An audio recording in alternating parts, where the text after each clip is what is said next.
ইরানের সর্বোচ্চ জাতীয় নিরাপত্তা পর্ষদের নতুন প্রধান হিসেবে দেশটির ইসলামিক বিপ্লবী গার্ড বাহিনীর সাবেক কমান্ডার মোহাম্মদ বাঘের জোলঘাতকে নিয়োগ দেওয়া হয়েছে। মঙ্গলবার ইরানের রাষ্ট্রায়ত্ত টেলিভিশনের খবরে দেশটির নতুন নিরাপত্তা প্রধান নিয়োগের তথ্য জানানো হয়েছে। ইরানি সংবাদ মাধ্যমের খবরে বলা হয়েছে, ইসরায়েলি হামলায় দেশটির সাবেক নিরাপত্তা প্রধান আলী লারিজানির স্থলাভিষিক্ত হিসেবে মোহাম্মদ বাঘের দায়িত্ব গ্রহণ করেছেন। ইসলামিক প্রজাতন্ত্রের অন্যতম প্রভাবশালী কর্মকর্তা লারিজানি গত সপ্তাহে ইসরায়েলি হামলায় নিহত হন। ইসরায়েলের হত্যার দাবি করার পর ইরানের পক্ষ থেকে লারিজানির মৃত্যুর খবর নিশ্চিত করা হয়। নতুন সেক্রেটারি মোহাম্মদ বাঘের এর আগে আইআরজিসির একজন কমান্ডার হিসেবে দায়িত্ব পালন করেছেন।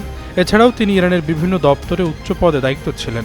2020 সাল পর্যন্ত টানা 8 বছর তিনি দেশটির বিচার বিভাগের কৌশলগত শাখার উপপ্রধান হিসেবে কর্মরত ছিলেন। এছাড়া আইআরজিসির জয়েন্ট স্টাফের প্রধান, আইআরজিসির ডেপুটি কমান্ডার ইন চিফ এবং স্বরাষ্ট্র মন্ত্রণালয়ের নিরাপত্তা ও আইন প্রয়োগকারী বিভাগের উপপ্রধান হিসেবেও দায়িত্ব পালন করেছেন। বিশ্লেষকরা মনে করছেন, মার্কিন প্রেসিডেন্ট ডোনাল্ড ট্রাম্প যখন ফলপ্রসূ আলোচনা ও 5 দিন হামলা স্থগিতের কথা বলছেন, ঠিক সেই মুহূর্তে একজন কট্টরপন্থী ব্যক্তিকে নিরাপত্তা সচিব নিয়োগ করা তেহরানের অনড় অবস্থানের ইঙ্গিত।